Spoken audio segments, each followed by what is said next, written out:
Sunday Night Production.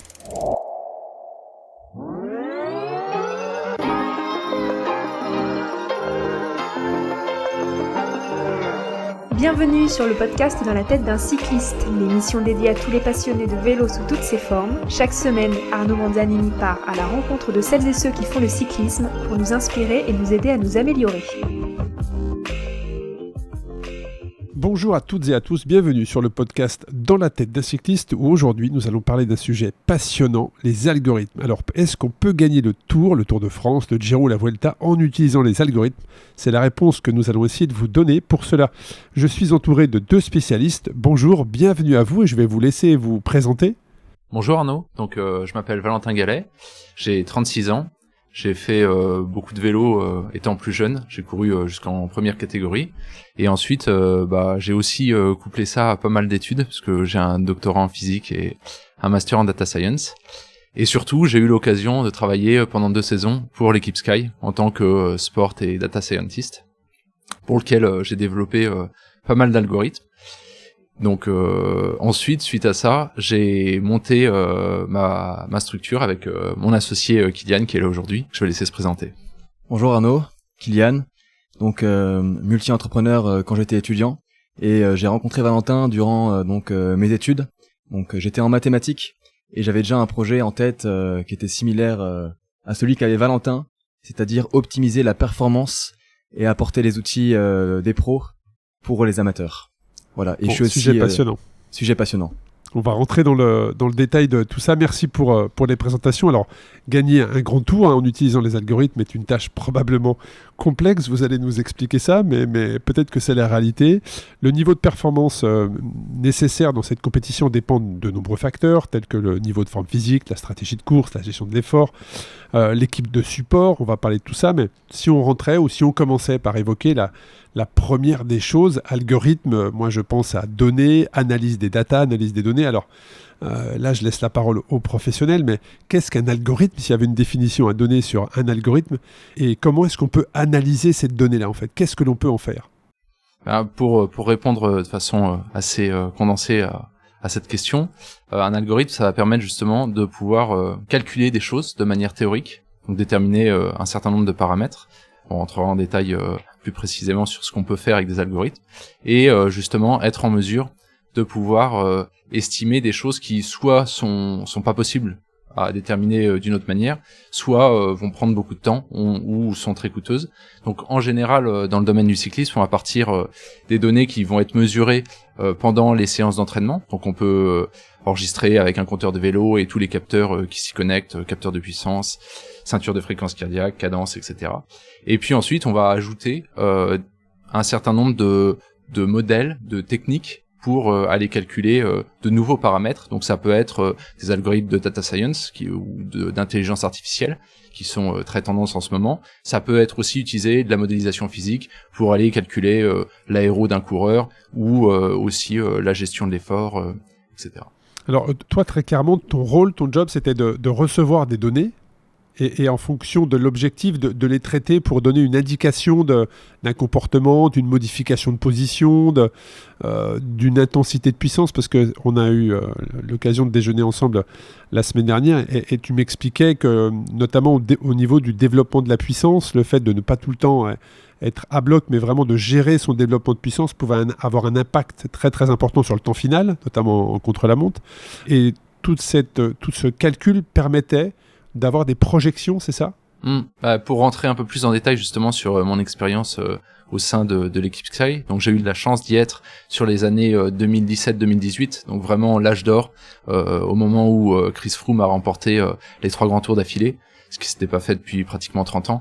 Et ce que je faisais en particulier au sein de l'équipe, c'était tout ce qui était gestion de l'effort en contre-la-montre. Donc comment prendre en compte les paramètres du coureur, du parcours aussi, le profil, la distance, Les aspects météo également peut-être, non ? Vous le preniez la météo, le vent, l'aérodynamisme aussi du coureur, parce que là l'avantage quand on travaille avec une équipe professionnelle, c'est qu'on a vraiment accès à toutes les données, puisqu'ils peuvent aller faire des tests en soufflerie, donc on avait accès au CX, et quand on couple tout ça avec un modèle justement de modélisation physique, donc c'est juste des équations d'un modèle mécanique qui sont basées sur les équations Alors, de Newton. Quand tu dis c'est juste pour toi, hein. Pour moi très clairement c'est pas juste des équations, tu vois.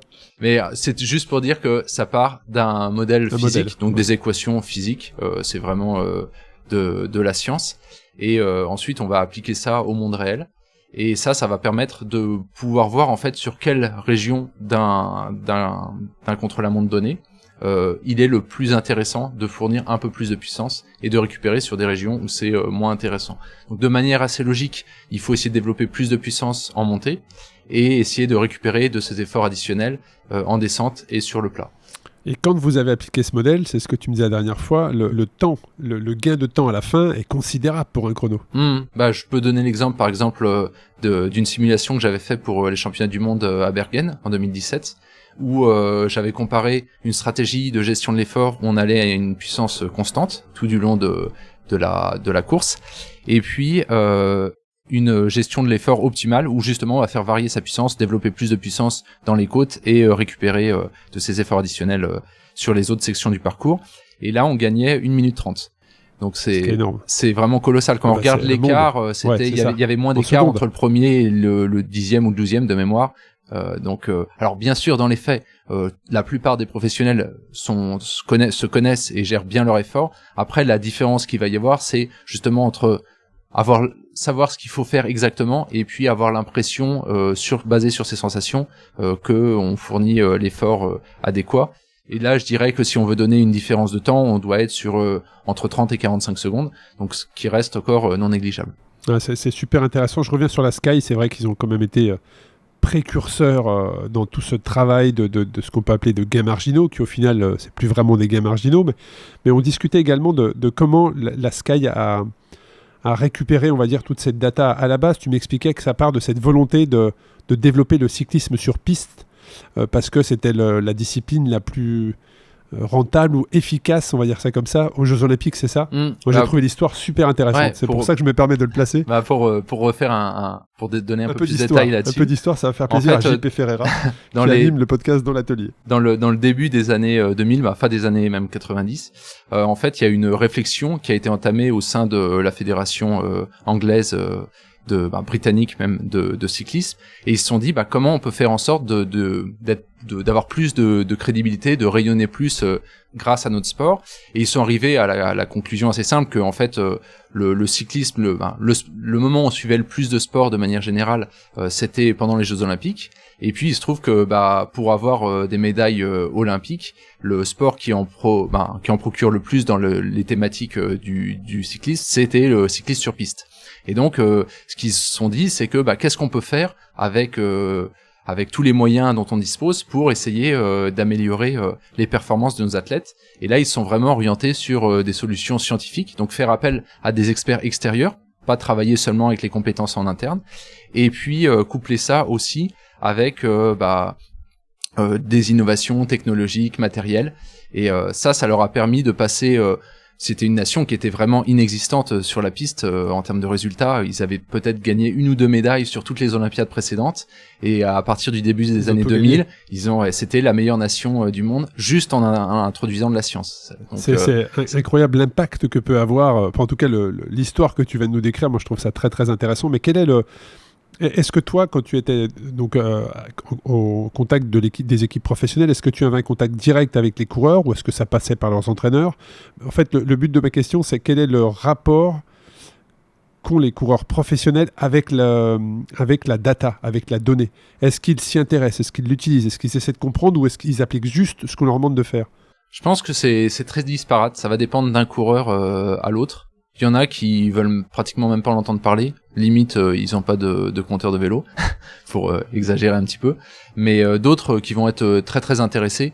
Après néanmoins ça reste un travail à part entière de pouvoir développer ces algorithmes et la partie scientifique. Donc ça c'est quand même réservé aux membres du staff. Donc c'est vrai que l'analyse des données, c'est ce qui va permettre de prendre une décision éclairée sur la stratégie de course, les moments clés pour attaquer ou pour développer sa puissance, mais aussi récupérer et adapter une tactique en conséquence. Donc là j'imagine j'ai peut-être raté une carrière professionnelle, je n'ai jamais été professionnel parce que j'avais pas du tout physiologiquement les capacités pour, mais peut-être que je pourrais m'orienter sur de l'analyse de la stratégie parce que ça me passionne, donc un jour pourquoi pas.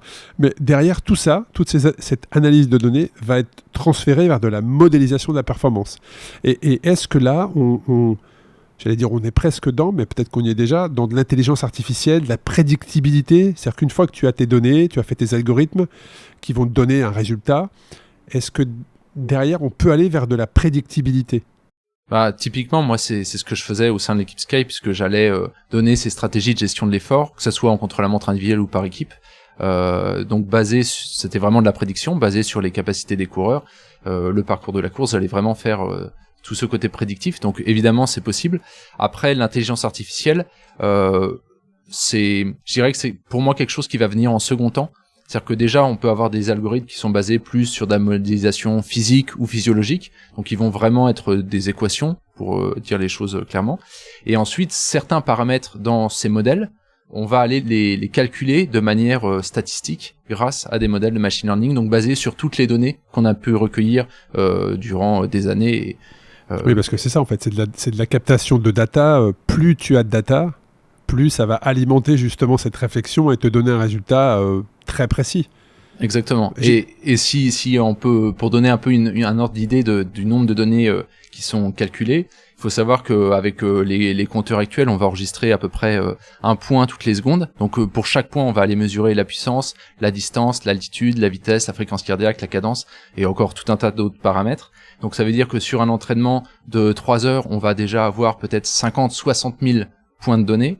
Donc quand on sait ce que les coureurs professionnels courent chaque année, ça fait vraiment des volumes de données qui sont monstrueux sur plusieurs années et duquel on peut vraiment extraire des paramètres et aller optimiser encore plus la performance. Alors toi qui es au contact des meilleurs, parce que tu parles de Froome à l'époque où tu étais là-bas, très clairement c'était juste l'époque fantastique, mais est-ce que l'impact du textile était mesuré? Est-ce que l'impact du textile était développé? Les casques, le matériel, est-ce que tout ça, tu as également travaillé sur ce type de recherche-là? Alors moi j'allais calculer ça. Effectivement, j'ai plusieurs exemples à donner. Je pense une anecdote qui est assez, deux anecdotes qui sont assez amusantes sur le travail que je faisais. Moi je le faisais toujours en lien. L'idée vraiment de mon travail, c'était de quantifier certaines améliorations en termes de performance. Et même je pense pour des coureurs amateurs, quand on leur dit tu gagnes 30 watts sur une heure, c'est pas forcément très parlant. Si on leur dit par contre sur ce championnat de contre-la-montre que tu as fait l'année dernière, ça te permet de gagner 25 secondes, c'est beaucoup plus parlant.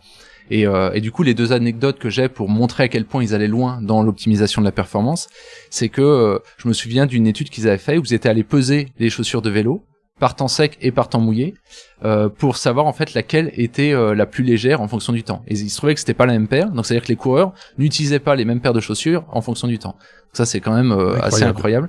Et l'autre anecdote qui est très amusante, c'était avec un coureur qui a été champion du monde de contre-la-montre. Et lui, il était en partenariat avec une marque, je crois que c'était BioRacer à l'époque, qui lui faisait une combinaison aérodynamique, et il jurait que par cette combinaison.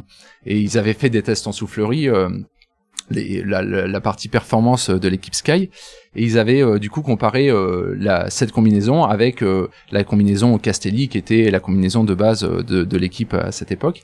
Et en fait ils avaient des données. Est-ce que ce coureur est toujours en activité ou pas? Non. Non, il est à la retraite. À côté de ça, c'était un coureur très brillant, mais et du coup qui a gagné le Tour même, non? Non. Ah non, ok. Et donc l'idée c'est que ils m'ont donné les données brutes qu'ils avaient en soufflerie, donc en gros quel était le CX en fonction de la vitesse, Et à partir de ça, moi je les ai rentrés dans un modèle sur un parcours en particulier. C'était encore une fois les championnats du monde de Bergen. Et là, ils s'apercevaient qu'avec la combinaison, ils gagnaient 30 secondes avec la combinaison Castelli. Et en 2-3 secondes, il a dit, bah non, je veux plus de la BioRacer. Donc dès qu'on arrive à donner concrètement des insights, tu vois, quand tu vois le déploiement d'énergie, surtout en chrono, où tu as déjà le sang dans la bouche tout le temps, et là 30 secondes, bon bah là effectivement je comprends que ça parle directement, quoi. Et comment les managers l'utilisent? Est-ce que l'algorithme, parce que là on parle de gagner les grands tours, les grands tours se gagnent sur le vélo, mais aussi dans les voitures suiveuses, le soir à l'hôtel, dans l'analyse des données et dans la définition de la stratégie, comment le manager lui peut utiliser l'algorithme dans la définition de sa stratégie avec ses coureurs? Alors il y a une réponse en fonction des étapes, en fonction peut-être du profil. Il y a une réponse qui va être très simple, c'est tout ce qui va être la partie contre-la-montre par équipe. Parce que là, effectivement, basé sur des algorithmes, on va pouvoir déterminer ce que chaque coureur doit fournir comme effort quand il est en tête, quand il prend le relais, à quel moment il doit prendre le relais. Ce que tu veux dire, c'est que sur les chronos par équipe, il y a pas nous qui sommes spectateurs, on est devant notre écran, on regarde, on les voit tourner, prendre des relais, voilà. Mais ce que tu veux me dire, c'est que en réalité, il n'y a pas de hasard. Chacun sait précisément à quel kilomètre, plus ou moins, il doit prendre son relais. Je peux pas parler pour toutes les équipes. En tout cas, quand j'étais dans l'équipe Sky, ça se passait comme ça, ouais. En tout cas, sur les grandes courses et sur les grands contre-la-montre par équipe. Ah, ça c'est bluffant. Alors c'est vrai que au moment où on enregistre l'épisode, la série Netflix bat son plein sur le Tour de France, elle vient juste de sortir.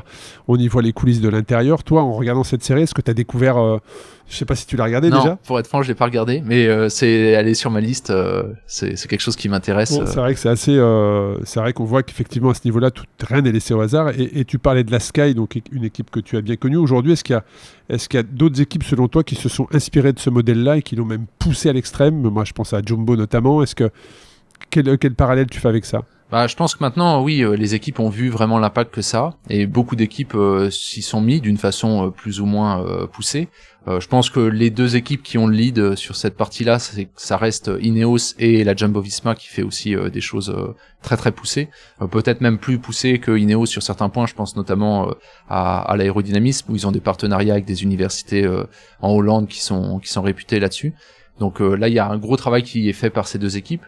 Et d'ailleurs, on voit aussi l'évolution, je dirais, scientifique de la pratique du cyclisme sur les cadres, sur des choses aussi petit à petit qu'on voit apparaître. Je pense notamment aux chaussettes. Maintenant, tous les coureurs, ils ont des chaussettes qui arrivent à mi-mollet. Mi-mollet, ouais. Parce que c'est vrai que là, on parle algorithme, on pense tout de suite aux performances du coureur, mais pas que. Il y a forcément des calculs mathématiques que tu dois faire sur des cadres.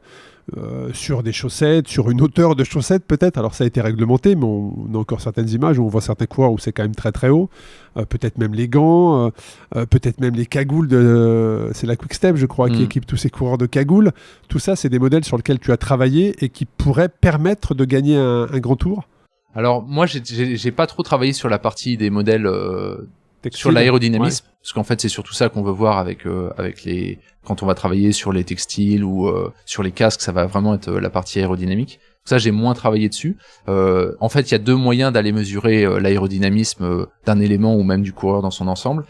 Ça va être des tests en soufflerie et ça va être des simulations numériques, donc qui sont basées sur des modèles physiques. Ça c'est des modèles qui sont très complexes, qu'en général il faut faire tourner sur des ordinateurs très puissants, souvent des supercalculateurs, des simulations qui prennent énormément de temps, parce qu'en fait on va aller envoyer un flux de particules et on va voir comment ce flux de particules se comporte quand il arrive sur l'utilisateur, et pour avoir quelque chose de précis il faut envoyer énormément de particules, et donc ça fait des calculs qui sont très longs à lancer. Mais ça c'est vraiment utilisé pour tout le développement de matériel aérodynamique, surtout au début, c'est-à-dire avant, dans la phase de prototypage. Et ensuite, quand on a vraiment le matériel qui est disponible, on peut aller finaliser les choses en soufflerie. En soufflerie, bon, intéressant. Et on va arriver sur l'optimisation de la tactique de course, de la stratégie grâce aux algorithmes. Aujourd'hui, est-ce que les entraîneurs, les directeurs de course, les data scientists travaillent, je ne sais pas si je peux dire en live ou en direct, mais est-ce que tout le travail que tu faisais se faisait en amont, ou est-ce que tu penses qu'aujourd'hui, les algorithmes peuvent être... Les résultats mathématiques peuvent être calculés pendant un événement et peuvent avoir un impact sur le résultat. et non pas des jours avant où tu vois, tu définis ta stratégie la veille, tu la partages à l'équipe, où tu fais tes choix en amont. Mais est-ce que tu penses qu'aujourd'hui, les algorithmes peuvent avoir un impact pendant l'épreuve ? Alors clairement, c'est possible. Est-ce que c'est fait à l'heure actuelle ? Ça, je saurais pas dire. J'aurais tendance à dire que non, mais je pense que là, il y a une énorme marge de progression. Après, il faut regarder aussi tout ce qui est législation. Est-ce que c'est autorisé ? Mais de récupérer les données en temps réel, de faire tourner des algorithmes en temps réel pour pouvoir adapter la stratégie en course, ça me semble Trop tôt. évident. Ah, Mais penses, ouais. un jour, c'est pas le cas à l'heure actuelle, mais un jour ça arrivera, sauf si c'est réglementé. Mais oui, et nous par exemple, parce que on a développé, on développe une startup et on a développé un petit, on peut dire un petit widget qu'on peut installer sur un compteur de vélo et qui représente la barre d'énergie. Donc en gros toute la réserve d'énergie anaérobique qu'on va avoir et qui va se vider ou se recharger en fonction des efforts fournis, donc basé sur des données de puissance. Ça c'est des modèles que j'ai développés et qui ont montré des très bons résultats. Donc ça suit vraiment en fonction des efforts, est-ce que la barre elle va se vider et se recharger. Et donc on pourrait imaginer d'utiliser des données comme ça en temps réel pour aller gérer le train d'une équipe dans la dernière ascension d'une étape de montagne par exemple. Carrément, parce que c'est vrai que quand je te pose cette question, moi je pense à d'autres sports qui, eux, en live, ont la stratégie de l'équipe adverse, donc peuvent orienter, je pense au foot, à tous les sports collectifs, où les stades sont équipés de caméras. Et quand on voit tous ces entraîneurs avec sur leurs écrans ou des iPads, enfin, je veux dire, ils ne regardent pas que le score. Hein. C'est des datas qui leur sont fournies en instant T sur le déplacement des joueurs de l'équipe adverse, donc leur stratégie, et comment potentiellement leur propre équipe pourrait interagir pour contrer cette stratégie. Tout ça, c'est des choses qui, c'est pas le futur, ça existe, c'est vendu sous différents modèles dans les équipes, enfin dans les stades notamment, c'est les stades qui sont équipés. Et effectivement, je me dirais que ça serait drôlement ça serait le futur que les équipes pro en cyclisme puissent être équipées de cette manière-là pour pouvoir avoir une stratégie très orientée en fonction de ces statistiques-là. Et moi, quand je pense aussi à ça, je pense au Giro, parce que je trouve que le Giro, en tant que spectateur, c'est le tour, le plus spectaculaire, mais je trouve qu'ils sont très innovants en termes de data mise à l'écran. Quand tu sais c'est pas la sécurité, mais la confidentialité qu'il faut avoir autour d'un data. Moi, quand je vois le cardio de Van Der Poel affiché à l'écran sur des tables du Giro, je me dis waouh, est-ce que c'est le futur ? Est-ce que ça, tu penses, toi, en tant que mathématicien, data scientist, est-ce que tu penses que c'est des choses qui vont se démocratiser ?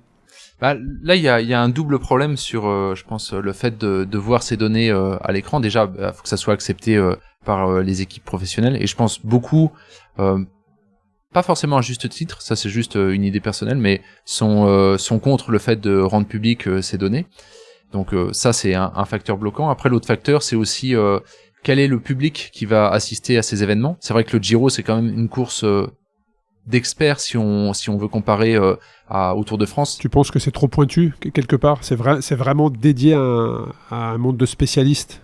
En fait, je pense que ça dépend de la façon dont on affiche ce qu'on mesure. C'est-à-dire que si on va juste donner la puissance, par exemple, ou la fréquence cardiaque, peut-être que pour beaucoup de gens, ça va être déjà trop. Par contre, si après on utilisait des algorithmes, et je pense notamment à ce que nous on a fait avec un système un peu de barre de vie, ça pourrait rendre au contraire les choses extrêmement ludiques et très très intéressantes, et de comprendre aussi peut-être beaucoup mieux les stratégies pour des novices, en voyant que en fait tout ce qui est mis en place, ça permet de fatiguer le leader, de fatiguer les équipiers. Exactement. Et de pouvoir arriver à la stratégie serait complètement différente. C'est vrai que là on rentre dans le 4e point qui est la gestion de l'effort, comment les algorithmes peuvent être utilisés pour optimiser la gestion de l'effort. Moi, ce que vous avez partagé lors de notre première rencontre, mais moi j'organise une épreuve d'ultra-distance et sur le suivi GPS, j'arrête pas de challenger mes prestataires en leur disant je veux de la donnée à l'écran en fait. Je veux savoir mon coureur quand il grimpe le galibier à combien il est de watts et en plus tu parles de la barre d'énergie, on va en parler après tout à l'heure dans ce que vous développez, mais cette fameuse barre d'énergie, je rêverais de la voir sur chacun de mes coureurs, qui permettrait de calculer en fonction de leur temps d'arrêt, parce qu'avec le GPS tu sais combien de temps ils se sont arrêtés, la puissance qu'ils développent, la fréquence cardiaque, où est-ce qu'ils en sont dans leur barre d'énergie. Et je trouve qu'en termes de stratégie, mais ça changerait tout. Et est-ce que tu penses également, est-ce que vous pensez que c'est culturel ? C'est-à-dire quel lien, nous, en France, on a avec les datas ? et est-ce qu'elle est différente avec les Anglais, avec les Suisses, les Italiens, les Américains? Est-ce que de par vos différentes expériences, il y a un constat qui peut être fait par rapport à ça? Dans le domaine du cyclisme, oui, il y a une énorme différence pour tout un tas de raisons. Et je pense que c'est pas un hasard si, par exemple, les Anglais ou même les Hollandais, donc on peut presque dire une approche un peu anglo-saxonne de la performance, on la voit aussi au plus haut niveau. Et souvent, toute la partie aussi sur... on me pose souvent cette question, pourquoi l'équipe Sky a réussi, pourquoi elle a réussi à faire des choses et à dominer le cyclisme à ce point-là. On a beaucoup parlé des gains marginaux. Pour moi, ce qui a vraiment fait la différence avec cette équipe, c'était son ouverture d'esprit, son humilité, où ils se sont dit, en fait, nous, on sait pas tout faire, on peut pas tout faire en interne, et on va faire appel aux meilleurs experts tout autour de la planète sur différents sujets pour aller vraiment plus loin que les autres. Et ça, c'est quelque chose qu'on retrouve aussi énormément à la Jumbo-Visma, où eux aussi, ils vont aller travailler en externe. Et c'est vrai qu'en France, on est beaucoup plus frileux vis-à-vis de cette approche-là. De partager des données, éventuellement, ouais. Où on va vraiment préférer travailler essentiellement en interne. Et je pense que c'est peut-être aussi une des raisons pour lesquelles on n'a pas des coureurs français qui soient plus performants, parce qu'on a quand même, je pense, un réservoir, et c'est un sport qui est beaucoup pratiqué en France. Et néanmoins, on voit assez peu de coureurs émerger. Alors peut-être à l'exception, je dirais, de Thibaut Pinot en 2019, qui vraisemblablement, s'il s'était pas blessé, avait une très très bonne chance de gagner le Tour de France. Sinon, il faut reconnaître que depuis le dernier vainqueur, il y a une trentaine d'années, Alors j'ai un exemple pour toi. Est-ce que tu penses que le changement d'équipe pour un coureur français comme Christophe Laporte a été une révélation, et est-ce que tu penses que son gain, ou en tout cas sa mise à l'écran, ou son explosion sportive est en partie, parce qu'il n'y a probablement pas que ça, mais en partie dû à ces petits gains marginaux qu'on a su calculer, lui apporter de la data, ce genre de choses? Oui, évidemment. Clairement, et il l'a même reconnu qu'il s'entraînait différemment, et puis en plus il est allé, je pense, dans la meilleure équipe du monde à ce niveau-là. Aujourd'hui, très clairement. Donc ça c'est sûr que ça l'a beaucoup apporté, et ça se retrouve dans plein de points. C'est effectivement peut-être une meilleure façon de s'entraîner, là on gagne quelques watts, mais ça va être une meilleure aérodynamisme, aussi une équipe qui est très forte, et donc qui peut être là et l'aider le jour des événements. Je pense qu'il profite aussi d'un avantage sur certaines courses, c'est que c'était pas forcément le leader désigné, donc il avait aussi un peu de liberté, et les autres coureurs, les adversaires, lui laissaient aussi un peu de liberté parce qu'ils étaient peut-être plus focalisés sur Wout van Aert. Donc ça l'a aidé aussi probablement à émerger comme il l'a fait. Mais ce que je trouve le plus surprenant avec ce coureur, c'est que c'était déjà un très bon coureur quand il était à Cofidis, mais c'est qu'il était à la base sprinter, et maintenant il est bon en sprint, très clairement, il gagne des étapes au sprint, encore, mais pas que. La semaine dernière, je crois, sur le Dauphiné. Ouais, c'est ça, où il gagne au sprint. Et alors que tout le monde, effectivement, c'est intéressant ce que tu dis, parce que tout le monde était surpris qu'il gagne au sprint, mais à la base, c'était un sprinter. C'est ça. Et il s'est vraiment amélioré aussi plus sur le fond, puisque maintenant, contre la montre, il se défend relativement bien, et sur les Flandriennes, surtout sur la partie les courses sur pavé, il est vraiment devenu un des meilleurs mondiaux.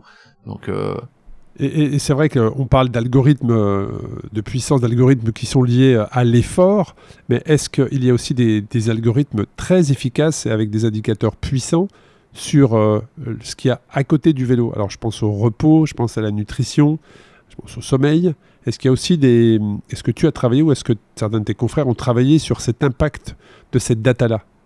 je pense que... Parce que le sommeil aujourd'hui, c'est une data qui arrive vraiment très très fort. On analyse le sommeil, on peut tous d'ailleurs avoir des bracelets à analyser son sommeil, mais est-ce que ça peut avoir un impact? Parce qu'on parle de gagner un tour avec l'algorithme, on pense à l'effort, mais peut-être que ça peut se gagner dans la récupération, dans la nutrition, ce genre de choses. Probablement. Je pense pas que ça soit vraiment très poussé, la partie algorithmie sur ces domaines-là. Évidemment, la nutrition, c'est quelque chose qui est mis en place dans ces équipes-là. Toute la partie récupération, sommeil, kiné, évidemment, c'est des choses qui sont mises en place aussi dans toutes les équipes professionnelles. Après, je pense pas qu'on ait cherché jusqu'à présent à beaucoup le modéliser. Je pense qu'on est au balbutiement aussi de l'utilisation de la science dans le sport. Et du coup, on se concentre sur là on a l'impression qu'il y a le gain le plus important, c'est-à-dire vraiment pendant l'effort, autour de l'effort. Mais après, quand on aura à peu près gagné tout ce qu'on pouvait gagner sur ces domaines-là, c'est évident qu'on ira sur des sujets annexes et périphériques. Alors toi qui es probablement très pragmatique, quand tu as un coureur en face de toi qui te dit « Ouais, mais moi, je préfère être aux sensations », qu'est-ce que tu lui réponds ? Je dirais qu'il a pas forcément totalement tort. Ça veut dire que et je pense que ça devra toujours rester, tous ces outils-là, des aides à la décision. Il faut pas que ça remplace la décision, et c'est vraiment bien qu'il y ait un humain derrière, un entraîneur, un coach, un directeur sportif, pour interpréter ces résultats, et prendre aussi en compte la personne qui est en face de lui, parce que au final, ça reste de l'humain, et c'est ça aussi qui permet de se transcender. Je pense c'est des choses qui échappent à la performance pure. Donc toi, par exemple, tu as eu sous les yeux, ça t'est arrivé d'avoir sous les yeux des datas de ouf, bien meilleurs que celui qui allait gagner la course, par exemple, ou qui était le leader de l'équipe. Mais par contre, le mental, ou la personne, ou l'état d'esprit, préférait être plus sur des sensations plutôt que d'optimiser ces datas. Je sais pas si je pourrais le tourner comme ça, mais il y a déjà quelque chose qui est admis maintenant, c'est que la vraie différence sur les gens qui gagnent un grand tour, par exemple, c'est pas tant la puissance qu'ils peuvent sortir sur 20 ou 25 minutes, parce qu'il n'y a pas forcément des écarts très importants avec les autres coureurs, c'est ce qu'ils sont capables de faire après 3 semaines d'effort et une étape de 180 bandes. Comment ils résistent à la fatigue. Et c'est là qu'il y a un fossé énorme qui se creuse avec les autres coureurs. Donc il y a probablement une réponse physiologique de l'organisme, mais aussi un aspect mental, je pense, qui joue beaucoup. Bon, ça, on pourrait en parler des heures, mais aujourd'hui, s'il y avait, selon toi, un algorithme vedette, ça serait quoi l'algorithme sur lequel tu as pu travailler ou une data qui, pour toi, c'est l'algorithme vedette, tu vois, c'est sans ça, tu peux rien faire, ou c'est vraiment la star de l'algorithme, quoi. Je dirais l'algorithme cœur de tout ce qu'on a pu développer, c'est vraiment un algorithme qui va être capable d'estimer, de prédire tes capacités physiques maximales. Donc, typiquement, pour rentrer un peu plus dans les détails, ton profil de puissance record, donc quelle puissance maximale t'es capable de développer en fonction du temps, reconstruire tout ce profil-là. Donc on va pouvoir te dire comme ça, précisément, au bout de 20 minutes, t'es capable de développer 350 watts, au bout d'1 heure, t'es capable de développer 300 watts, etc. Et ça, en fait, ce que nous, on a développé, et ce qui est assez unique sur le marché, qu'à mon sens, on retrouve pas, c'est que on n'oblige pas le coureur à réaliser des tests à intensité maximale. Donc il va juste s'entraîner, il a son capteur de puissance, sa ceinture de fréquence cardiaque, et on va lui dire, il peut faire ce qu'il veut pendant l'entraînement, même de la récupération, on va lui dire, là t'es capable de développer 350 watts sur 1 heure par exemple. Et à côté de ça, on a aussi couplé aussi un modèle physiologique à ça, qui va permettre d'estimer le profil de fatigue. Donc justement, on en parlait dans la question précédente, mais comment la fatigue va impacter le coureur. Donc après une charge de travail donnée, quelle va être la baisse de puissance qu'il va rencontrer. Et donc ça, je dirais que c'est vraiment le cœur, parce que ça permet de quantifier vraiment le potentiel de la personne, et après de pouvoir lui faire des recommandations sur son entraînement, etc., puisque tout ça c'est basé sur ses capacités physiques. Donc en fait, tu vois, j'ai une remarque quand tu nous décris ça, c'est en fait Christopher Froome, qui a été quand même caricaturé à toujours être la tête sur son compteur et ses watts, c'est toi qui lui envoyais des messages en disant respecte cette zone, tu dois développer 320 watts dans 5 minutes. Non, ça se passait pas comme ça. Je pense qu'après, lui, c'était quelqu'un qui était vraiment très intéressé par la data.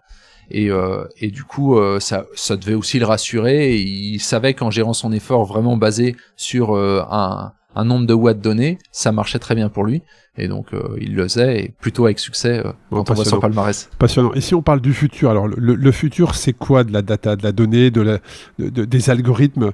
Je sais que vous avez développé vous êtes en phase de lancement d'une start-up autour de ça. Ce qui est le futur, très clairement, si vous le développez, c'est que vous estimez que c'est le futur des algorithmes et de la data.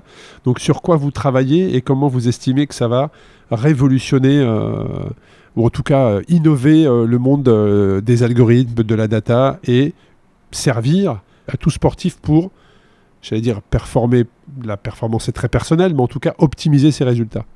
Sur la partie sur ce qu'on développe avec notre startup Thrive, je pense que on s'est beaucoup inspiré aussi de la révolution qui a été amenée par l'équipe Sky, avec ce concept un peu de gains marginaux, où je pense que il y a beaucoup de gens maintenant, même au niveau amateur, qui souhaitent vraiment s'améliorer, et pas forcément des compétiteurs. Ça peut être juste des gens qui roulent le dimanche et qui veulent être meilleurs que leurs amis. Tout à fait, exactement. Et ça, un gain de performance, on peut l'avoir de façon digitale avec les bons algorithmes, évidemment.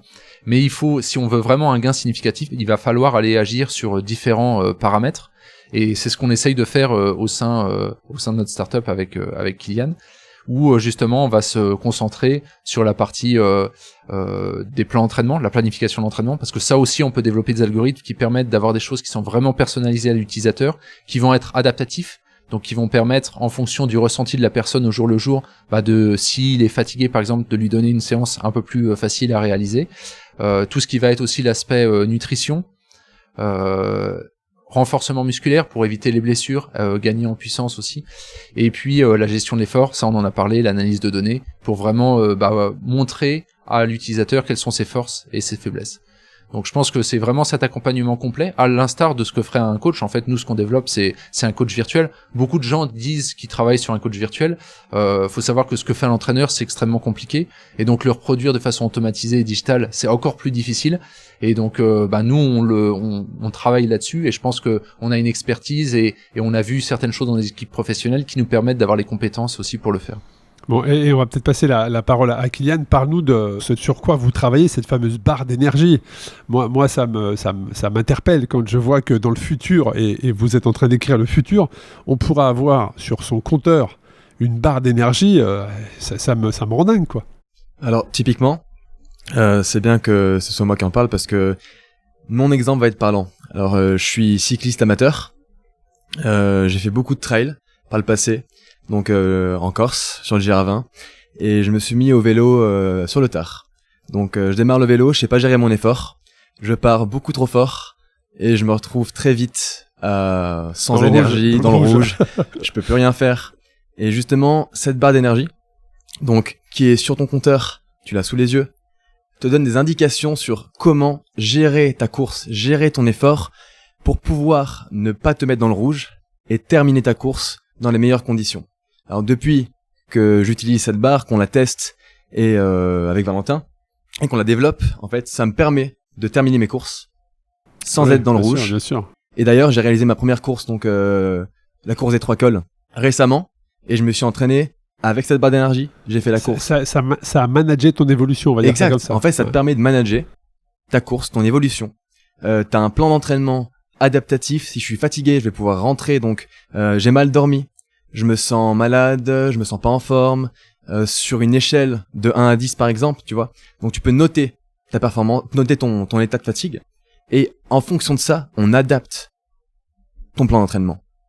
Et en plus de ça, on te permet de le gérer en temps réel. Donc c'est ça vraiment l'intérêt de la barre d'énergie.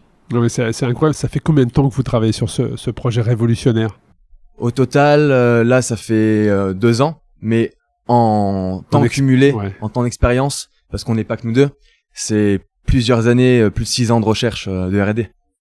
Ah mais ça va être, j'ai hâte de tester, de voir ça, de la manière dont ça peut révolutionner le sport de manière générale. Mais et si je repose ma question, qui est le sujet de l'épisode d'ailleurs, est-ce que vous pensez qu'aujourd'hui un tour peut être gagné avec les algorithmes ? Ça serait quoi la réponse ?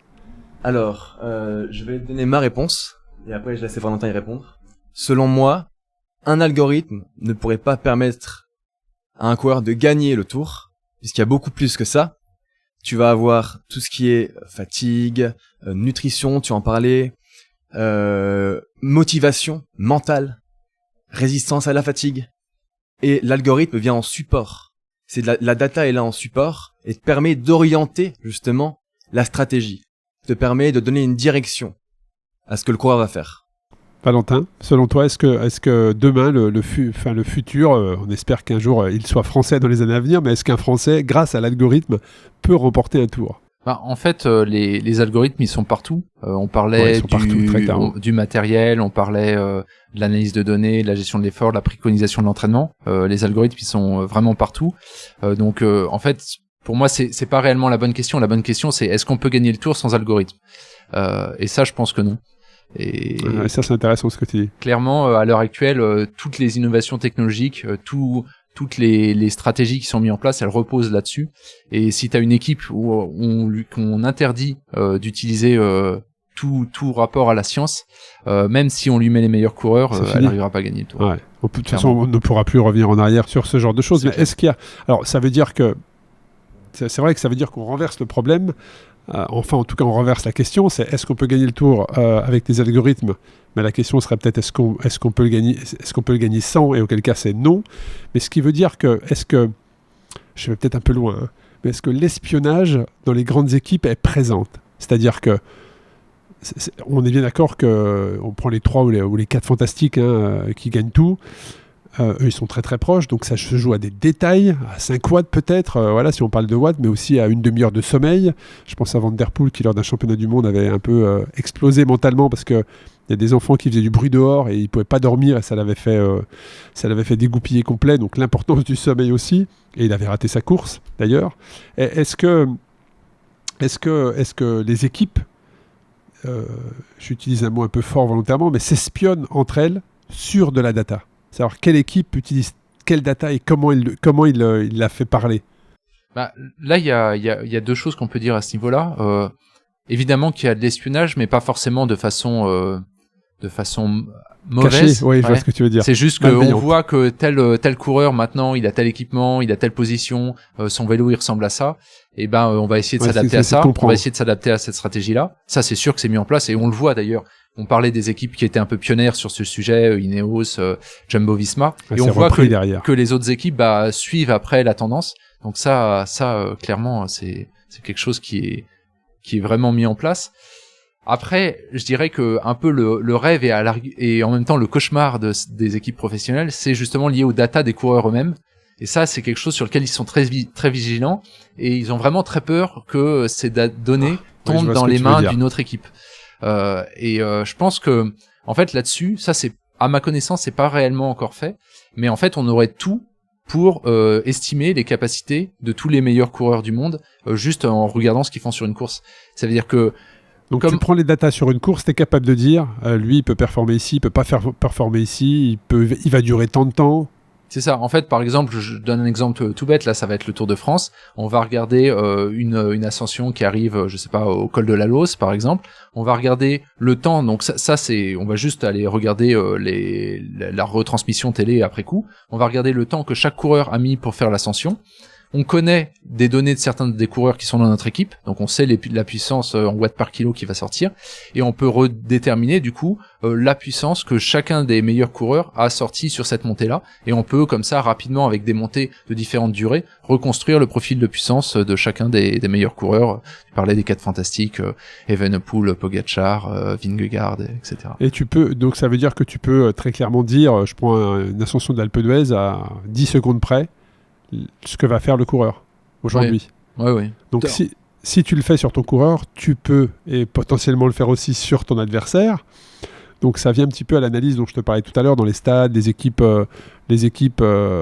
qui analysent la stratégie de l'équipe adverse. On pourrait aussi aller sur ce type d'analyse dans les grands tours et dans le cyclisme. Une étape qui arrive en fin de tour, on va dire, mais qui va être décisive, ce qui arrive beaucoup, c'est-à-dire que tu mets une ascension la veille ou l'avant-veille de l'arrivée finale et tu sais que ça va jouer là, si tu calcules et t'observes bien le résultat de ton ou de tes adversaires les 2 semaines qui ont précédé, tu peux avec un gros travail déterminer combien de temps il pourrait mettre et combien de temps va mettre ton coureur. Donc est-ce qu'il faut attaquer avant, un peu plus tard? On arrive à ce niveau-là, tu penses? C'est ça. Après mettre une stratégie qui soit la résultante des observations qu'on a fait, donc des tendances. Est-ce que ce coureur a déjà connaître les capacités de chacun des coureurs, et puis voir aussi comment elles ont évolué sur le tour, et voir donc si la personne le coureur a plutôt tendance à être plus en forme ou moins en forme, et après effectivement le traduire sur le terrain, et notamment moi c'est ma vision des choses. Souvent on se demande pourquoi il y a des trains en montagne par exemple,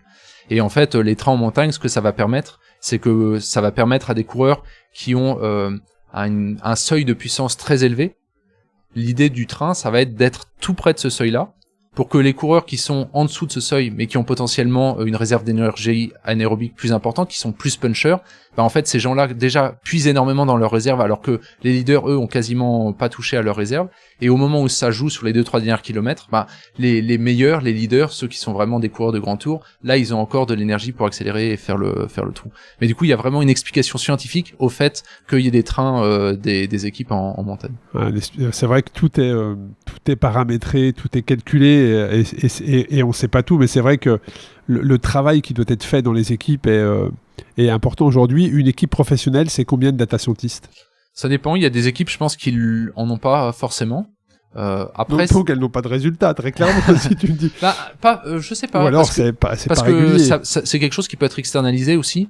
D'accord. Donc okay. Si tu fais appel à un labo de recherche pour toute cette partie-là, c'est pas forcément gênant. Après, t'as aussi des softwares qui existent qui permettent déjà de faire pas mal d'analyse de la donnée.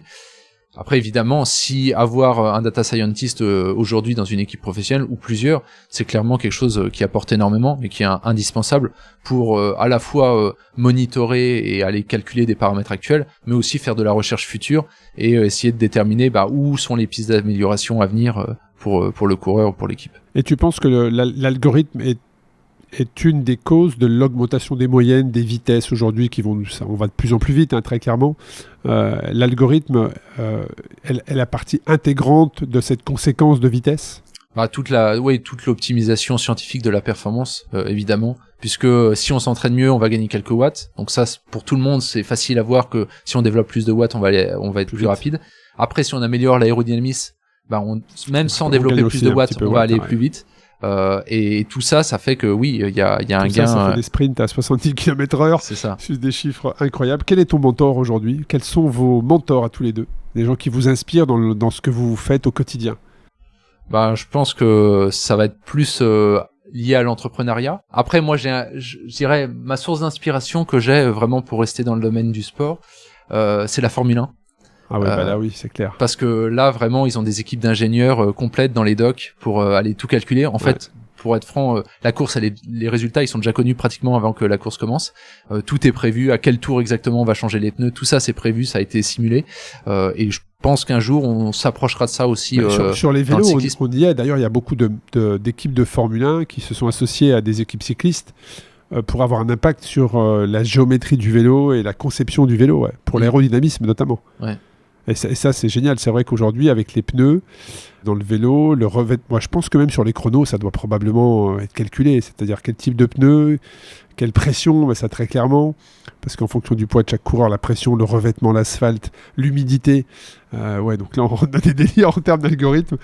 Et s'il y avait un coureur, est-ce que tu as déjà eu devant toi les datas d'un coureur où tu as été bluffé? C'est-à-dire que là, tu t'es fait waouh, là, on a affaire à un champion. C'est-à-dire, le mec, physiologiquement, il a un truc en plus, quoi. Ou deux même, tu vois. La première fois que j'ai vraiment eu accès aux données de l'équipe Sky. Où tu t'es dit, non, il y a une erreur, en fait. En particulier, Christopher Froome. J'avoue que c'était des données qui étaient ahurissantes. Parce que moi-même, je fais du vélo à assez bon niveau. J'ai couru en première catégorie. Et c'était des données qui étaient, je fais exactement la même taille que Christopher Froome. Bon, il devait faire déjà 6-7 kilos de moins que moi, alors je pense pas que j'ai énormément de poids à perdre. C'est vrai, je confirme. Et il sortait des puissances, il sortait 30-40% de puissance de plus que moi. C'était délirant. Et là où, en fait, ce qui m'a le plus impressionné, c'est ça d'une part, mais surtout de voir, parce que j'avais accès à toutes les données de l'équipe, de voir la différence qu'il y avait, en fait, entre le moins bon coureur professionnel de l'équipe et Christopher Froome et le moins bon coureur de l'équipe. Et en fait, il y a plus d'écart entre le moins bon coureur professionnel de l'équipe et Christopher Froome qu'entre moi et ce moins bon coureur de l'équipe. Et j'ai trouvé ça, mais d'une façon très marquée. C'était pas pratiquement la même chose. Il y avait une vraie grosse différence. Donc c'est là qu'on voit à quel point les champions sont exceptionnels. Ils ont un truc en plus. Très clairement. Et tu parlais du poids. Moi, ça me fait penser à un sujet. Est-ce que l'algorithme peut agir en prévention? Notamment la perte de poids, parce qu'effectivement ils sont très affûtés, mais ma question c'est, est-ce que l'algorithme, là on parle de performance, de développer, d'optimiser, mais est-ce qu'aussi l'algorithme peut faire en sorte qu'un coureur gagne le tour, ou le perdre, avec un algorithme sur ça justement, sur de la prévention? Prévention, je sais pas si c'est vraiment l'alerte en fait, une alerte... Ce qui est sûr, c'est que le poids, c'est un sujet majeur de la performance, et on l'a vu notamment, je pense à Bradley Wiggins, par exemple, qui a perdu énormément de poids pour gagner. Qui les a repris depuis. Hein. C'est ça, pour gagner son tour de France, et il l'a reconnu lui-même que c'était extrêmement contraignant. C'est dur, c'est traumatisant. D'avoir perdu ce poids-là. Après, là où je pense qu'il peut y avoir un vrai algorithme au niveau du poids, c'est justement savoir jusqu'où descendre. Parce que voilà, c'est ça en fait ma question, c'est jusqu'où descendre parce qu'à un moment donné tu bascules et là tu perds en puissance en fait, c'est contre-productif, tu vois. C'est ça. De toute façon, assez rapidement, pour des coureurs professionnels, peut-être analysé. Quand ils vont perdre du poids, quand ils vont perdre des kilos, ils vont perdre des watts. Ça, c'est pas forcément gênant parce que le gain de poids peut compenser ça dans les ascensions. Jusqu'à une certaine mesure, parce que même si on continue à gagner un peu en côte, si on perd beaucoup en puissance, sur le plat, donc dans les contre-la-montre, on va perdre beaucoup de temps. Donc là, il y a un compromis à trouver. Je pense que pour développer un algorithme et un modèle à ce niveau-là, c'est quelque chose qui serait très compliqué. Et là, par exemple, le recours à l'intelligence artificielle aurait vraiment du sens. Ça veut dire d'aller nourrir un algorithme de machine learning. Donc la façon dont ça fonctionne, un algorithme de machine learning, c'est un modèle prédictif. Donc on va lui rentrer tout un tas de données, des données qu'on dit labellisées. Donc on sait que par exemple à ce poids-là, ce coureur-là, il gagnait encore en performance. Et ça on va le faire sur énormément de coureurs. Et ensuite on va entraîner le modèle qui va pouvoir faire des prédictions. Donc on va lui dire voilà, ce coureur avec ce poids-là, qui a dormi de cette façon-là, qui s'est entraîné de cette manière-là sur les 6 derniers mois. Est-ce que si on lui enlève 1 kilo, il reste encore performant ou au contraire il va perdre en performance? Ça, c'est pas quelque chose qui existe encore à l'heure actuelle, mais ça montre, c'est tout à fait faisable de faire quelque chose comme ça, et ça montre qu'il y a encore de la marge de progression sur l'optimisation de la performance. Ah, génial, tous ces sujets-là sont passionnants. On arrive sur la fin de l'épisode. Est-ce qu'il y a quelque chose que vous souhaiteriez ajouter ou une réponse à une question que je vous aurais pas posée? Est-ce qu'il y a un message que vous souhaiteriez faire passer? Moi, je pense que c'est souvent une remarque qu'on me fait, ou aussi sur un peu le danger des algorithmes, c'est dommage parce que ça pervertit le sport, c'est moins intéressant, etc. Donc là, peut-être je pourrais apporter une réponse. Je pense que c'est, comme j'ai dit, on est encore au balbutiement, et du coup ça fait que c'est utilisé d'une manière qui peut-être nuit au spectacle. Et je donne l'exemple, je pense un jour on n'arrivera pas loin de ça, où on pourra prévoir la course, le résultat de la course quasiment avant qu'elle ait lieu. Et donc on peut se dire ça va être super ennuyant parce que tel coureur il va savoir, de telle équipe il va savoir qu'il va devoir prendre le relais à ce moment-là. Ouais. Et pour les organisateurs c'est un casse-tête aussi. Ça va être tel coureur qui va gagner. Mais en fait je pense que ça c'est une façon de voir les choses, mais qui est pas totalement complète, parce que ça veut dire que si les courses elles peuvent être prévues directement à l'avance sur une stratégie classique, en fait, les gens qui n'ont pas de chance de gagner, ils vont devoir mettre en place des nouvelles stratégies. Pour perturber ça. Et peut-être attaquer à 80 km de l'arrivée. Et ça peut rendre, à mon sens, le cyclisme encore plus intéressant.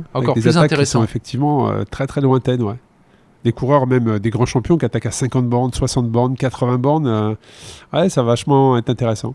Et après, ça, je l'ai dit pendant le podcast, mais je pense aussi que ça doit rester une aide à la décision. Ça doit pas remplacer la décision. Ça doit être quelque chose qui nous permet d'avoir un éclairage peut-être différent et de prendre une décision qui peut potentiellement être différente.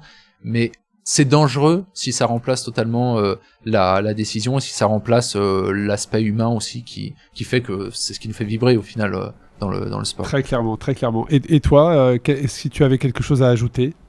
Alors, pour moi, sur la partie algorithme scientifique du sport, je trouve qu'on est, comme disait Valentin, encore aux prémices, et que c'est un sujet qui est particulièrement intéressant parce qu'on va pouvoir les creuser sur plein de pans du sport différents, notamment actuellement sur le sommeil. Et ça, c'est quelque chose qui serait intéressant de faire de la recherche, notamment sur comment se reposer de la façon la plus optimale quand tu es un sportif en plein Tour de France, par exemple. Comment tu dois dormir, à quel moment tu dois prendre tel ou tel aliment, et en fait développer des modèles qui te permettraient, en plus des modèles qui vont aller calculer l'aérodynamisme du matériel, du cycliste, comment tu dois courir, comment tu dois rouler, coupler ces modèles et en faire un super modèle pour avoir un gros support au niveau de l'entraînement. C'est intéressant. Très très intéressant. Quand est-ce que sort votre application?